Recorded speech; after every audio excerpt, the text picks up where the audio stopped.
America's Electric Nazca, Megalithic Marfa, Texas is my book about an amazing discovery I made that connects Stonehenge with Giza, the Great Pyramid, and the importance of following the solstice and equinox lines. In this case, following the equinox line brings you directly to the apex of the Great Pyramid at Giza. And you can see the line that it travels. Now this is done by making a line from corner to corner over the apex of the pyramid and following it directly. This leads directly, exactly, to the altar at Stonehenge itself. And this is a possible connection. The Union Jack may be a connection showing that nobility might have had this knowledge for some time and kept it hidden purposely. You can see the connections, the same geometry is used in all. Now this line comes across the Americas and to a discovery I made in our own country at Marfa, Texas. But this line crosses Wisconsin and Newfoundland at the farthest point of the land mass itself in North America to the UK. That's the plateau at Marfa itself, and you can see the three cities, Marfa, Fort Davis, and Alpine, Texas, look like a equilateral triangle.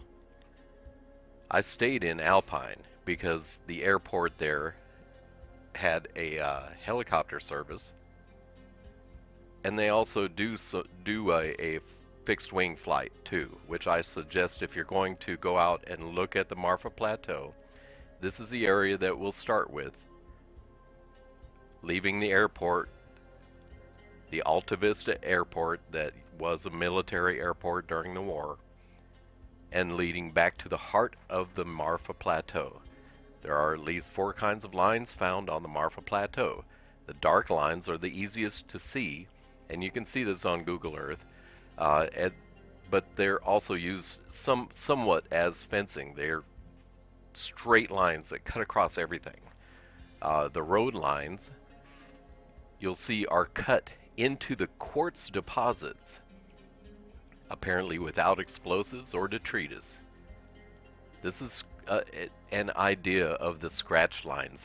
They're a little more visible when we get into the photographs itself, but these are integral in the geoglyphs that I found. And this is a picture of the raised line that looks like nothing more than a raised surface that leads out to nowhere. But it may be the most interesting because it may indicate piping or cabling under the surface. Now I wanted to show you some of the texturing involved here on the plateau has to be machined. And you can see this if you've been involved in construction. You know that earth movers make a pattern on the soil. Well, these patterns are not only in different directions, but they're also outlined by lines. Now this is an example of a mosaic type, or a tile.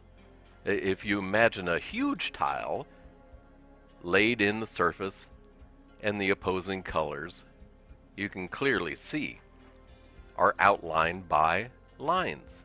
Some of them are dark lines, some of them are road lines, but they're very, very distinct. Now this is where we left off. Coming back into the Marfa Plateau itself, you see these lines stretching out forever.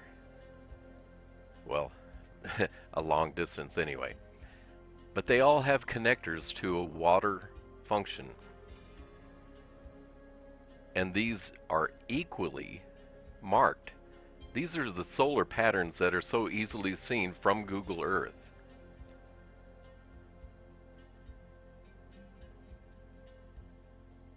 And this is an example of the scratch type lines. Now, upon further examination, some of these scratch type lines are actually indications of possible cabling that's come up out of the soil. They look raised when you're actually on top of them, but some are actually deeply etched into the surface of the soil, which is about 60% quartz crystal. And it doesn't matter if what kind of rock it is out there or soil. It's all about 60% in quartz, and I did get some soil deposit samples. You'll see that no vegetation really grows out here either. It could be because the altitude sits at 7,650 feet high. So when I went out in a helicopter, I was only able to get up to about a 10,000 feet altitude ceiling.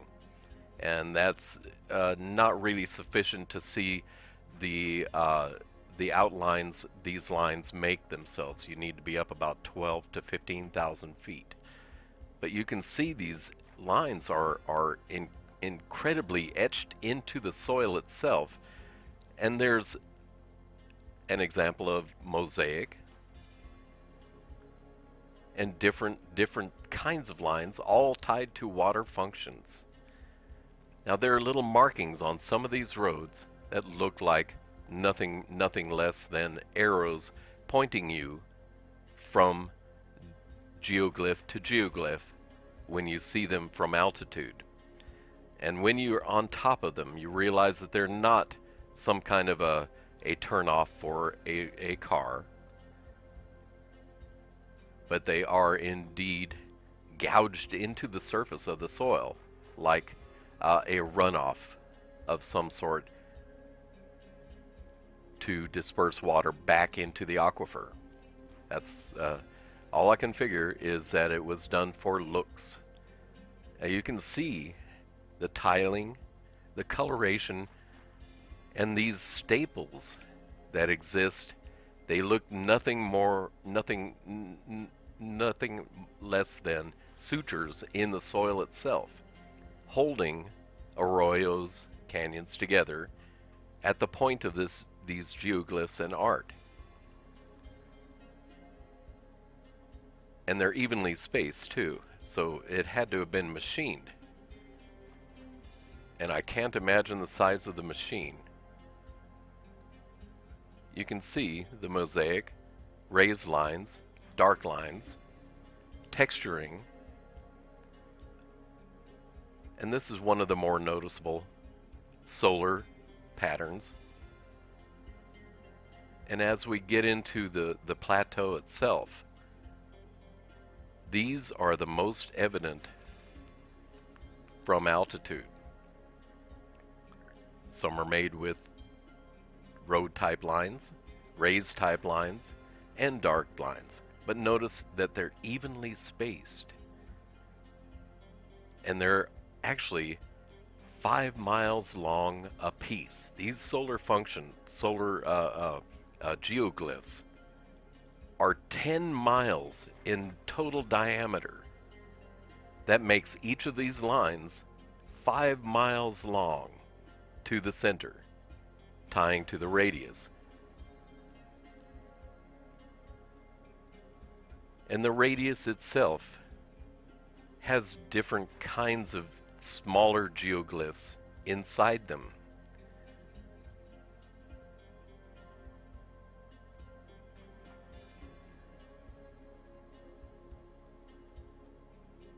And you can see the difference between when human activity is involved. It actually destroys the lines, but the lines from altitude still exist. You'll see them whether or not they've tried to or accidentally destroyed some of the lines.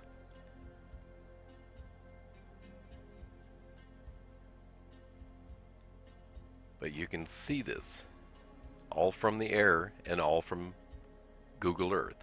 They're all tied to water functions.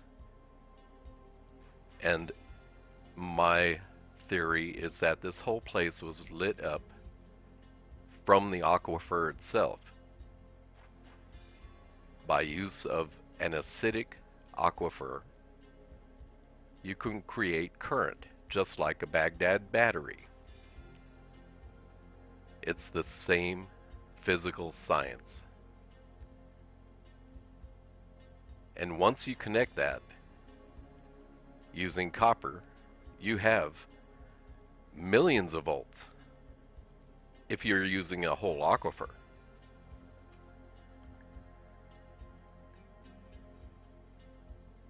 And you can see some of these scratch lines are actually raised as if soil covered them after they came up out of the surface. They may have once been perfectly straight. These are different styles of lines, all in the same section, all tied to water functions. And these represent multiple image glyphs when seen from altitude and highlighted. In other words, these roads, if you'll notice how bright they are, were actually lit up owing to the quartz deposits on the whole plateau. Now you see this one ray. These were all 5 mile long, by the way. These lines are 5 mile long, and there's a mosaic function easily seen. But the mosaic function in this particular one, there's also an area that probably needs to be excavated. You can see it's tied to water functions again.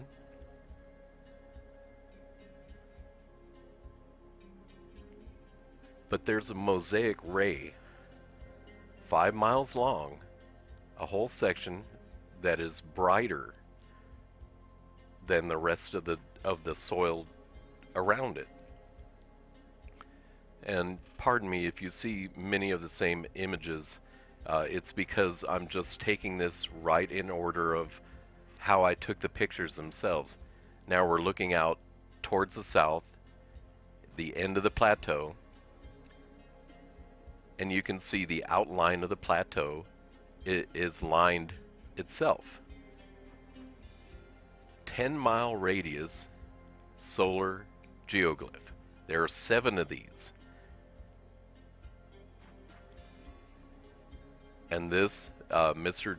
Gerald Clark indicated to me that this is probably a symbolism of Atlantis.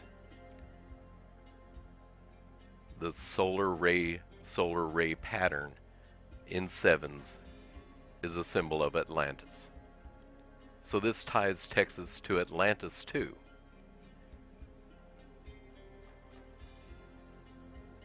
And I think the dark lines actually were used to transmit electrical energy, and that the road and the rays type lines were actually those involved in lighting functions themselves. Here you see a mosaic pattern, and it looks like nothing less than a piece of tile was inlaid using a huge soil inlaid tile. The darkness of the soil contrasts with everything else around it and is perfectly lined off. And that's where I wanted to show you some of the raised lines that look like scratch type lines. And along the plateau's edge are also glyphs too. And a lot of animal glyphs over there. Horse, buffalo. But the centers of these solar geoglyphs all have a water function.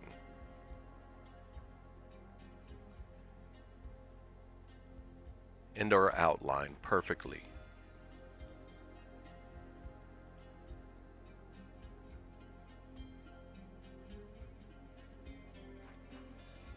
Some of the lines are raised, some are road type, and some are dark lines, but they're all perfectly straight.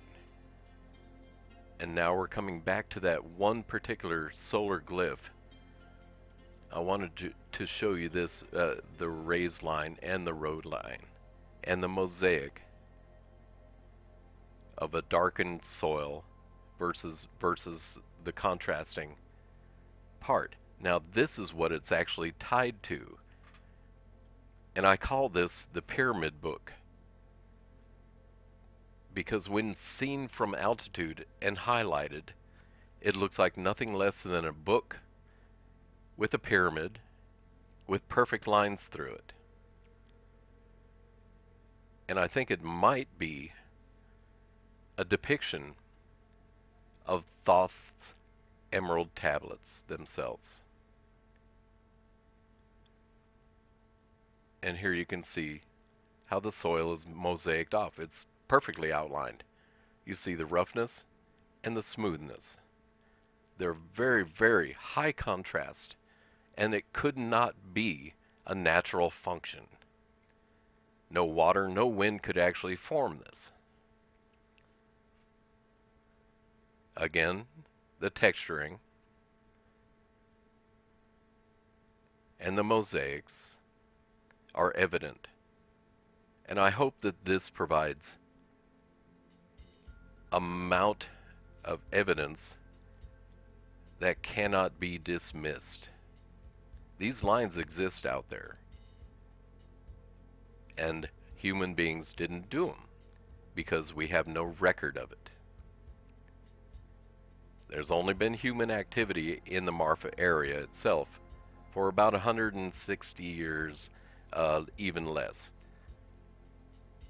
And the history books record that this area is an area of minimal construction. This would have been taken a massive effort and much more than 100 years if humans had done it. There's obviously meaning here.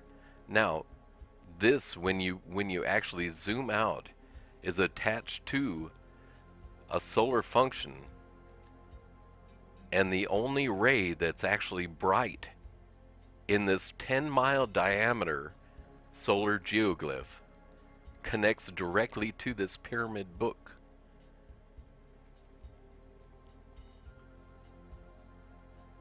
Perfectly mosaicked, and there you can see the ray itself that connects to the pyramid book section. When you get out into Marfa, you can see this much clearer than you can on Google Earth. Now, I believe the center of that solar glyph actually represents a book too.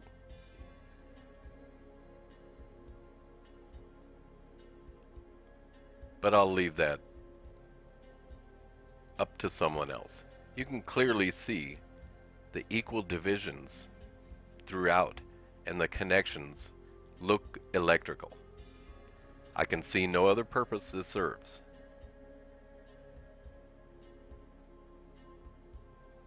That would make this area a navigational tool for those flying over it, because these are really unseen unless you're at altitude, and many of the glyphs you have to be in the right orientation, which does not always include a north-south orientation, which is normal human constructive orientation. And I know this because I was in construction for about 22 years, both as a carpenter and a sheet metal worker. This is also one of the huge solar glyphs. And because it's made of these scratch type lines, it's a little harder to see. But when you get to about 12 to 15,000 feet, it actually becomes much more visible. But these people did other things. If you notice the texture of the soil itself, there are glyphs around it. Now this is just a mass of different style of lines, and this is actually what I call the Texas Stars area. or the stars of Texas, because when you actually highlight these lines, they form stars upon stars. About, I think, 5 of them. I'm not real sure about that. I'd have to go back over my reference. But you can clearly see this has been outlined purposely.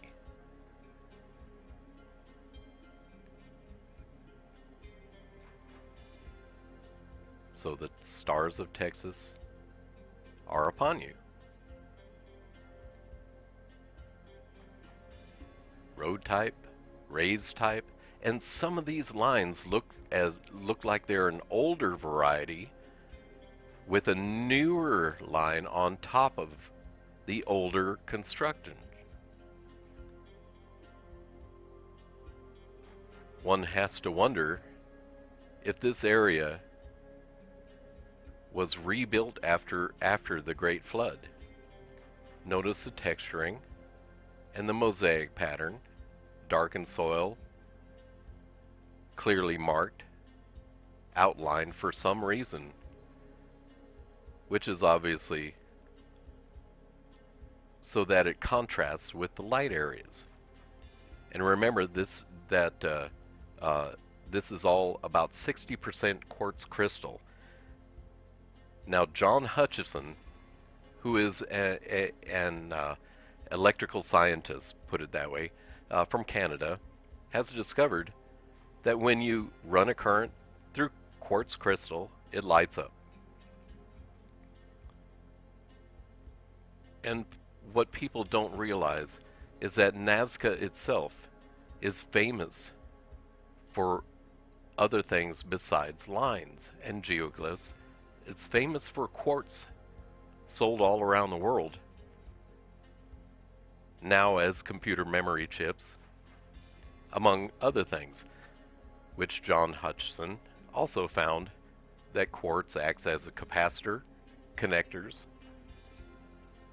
and it lights up.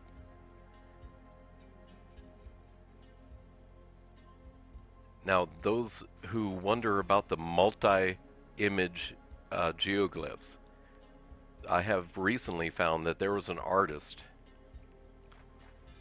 who had discovered a few years back, looking at Mayan lettering, that there were small inscribed faces to be found made of quartz throughout the lettering. So the glyphs in that exist of Mayan manufacture might even tell other stories besides showing the people that were once in the area.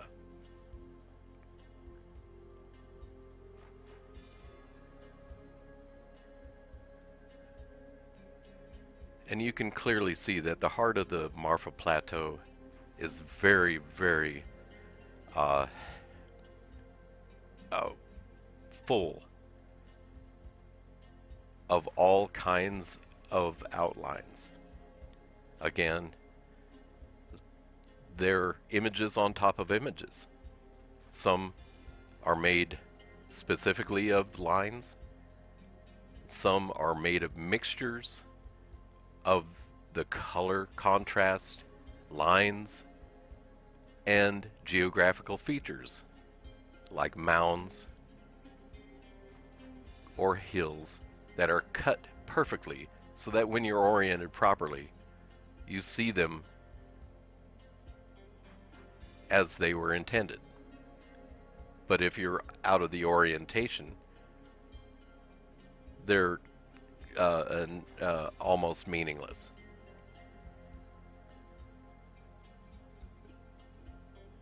Unfortunately, pareidolia, or the psychological expression that intends to explain away why people see images in things, does not explain anything about the Marfa Plateau.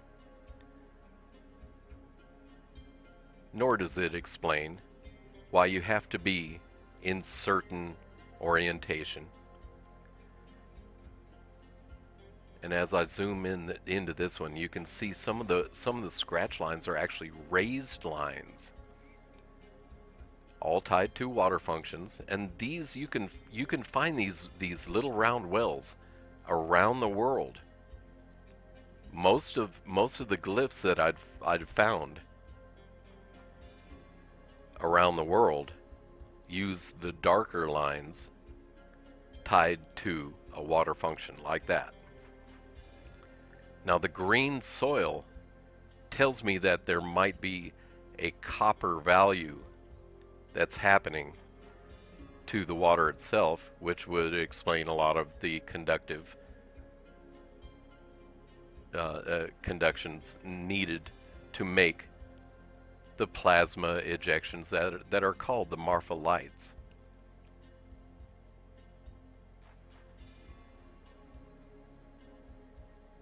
And I wanted to show you just how big the area is, and that there are areas that need further exploration that look like nothing less than buildings, structured areas.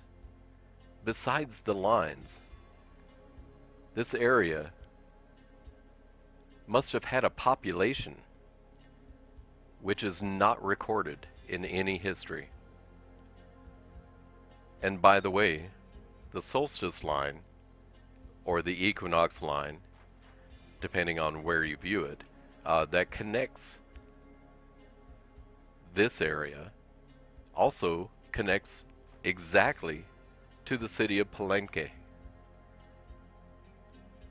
And for those of you who wish to see something about Palenque, it is the home of these at least 4 different kinds or styles of construction. Now I've found indications out in Marfa that these geoglyphs have religious meaning too. The first geoglyph I found out here was a cross that people are living in. It's actually the rancher is using the lines for his fence markers.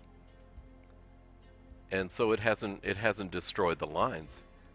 It simply accentuates them. The second thing I found was the Alta Vista airport that looks dramatically like a star tetrahedron or a Star of David. And then I found a yin-yang pattern. And then I found Muslim crescents. And all of these are tied to water functions. And if you read my book, you'll find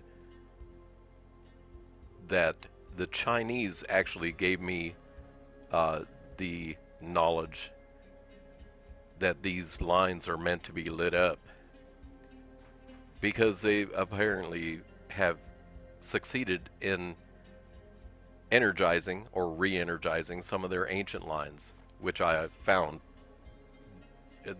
their Chinese experiment out in the middle of the Gobi Desert, using nothing but water running down these canals.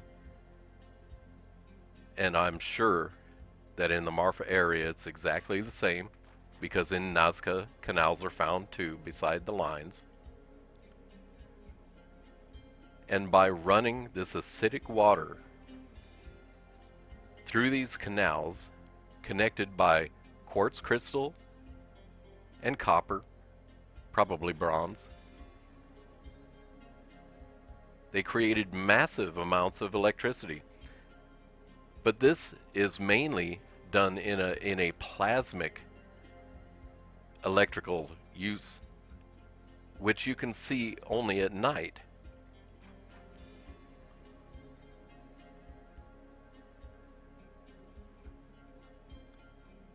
And that would make a great navigational instrument when you have to fly over a dark planet. This is a great geoglyph in itself. It looks like nothing less than a spermanova. Perfectly.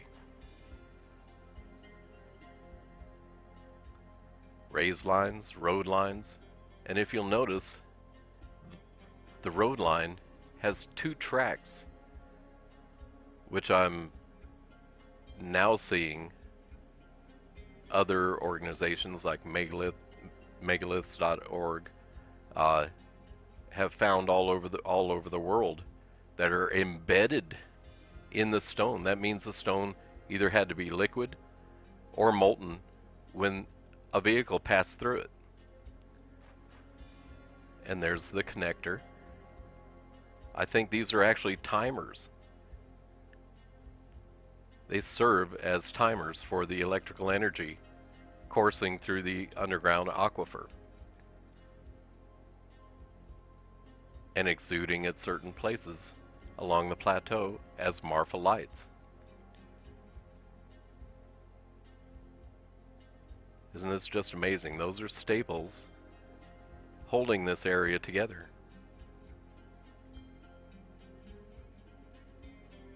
But the glyph itself is a perfect depiction of sperma nova.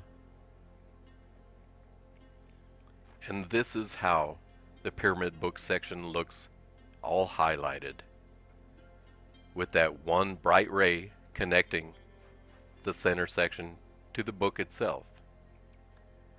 It's much more apparent if you go out and fly over the area.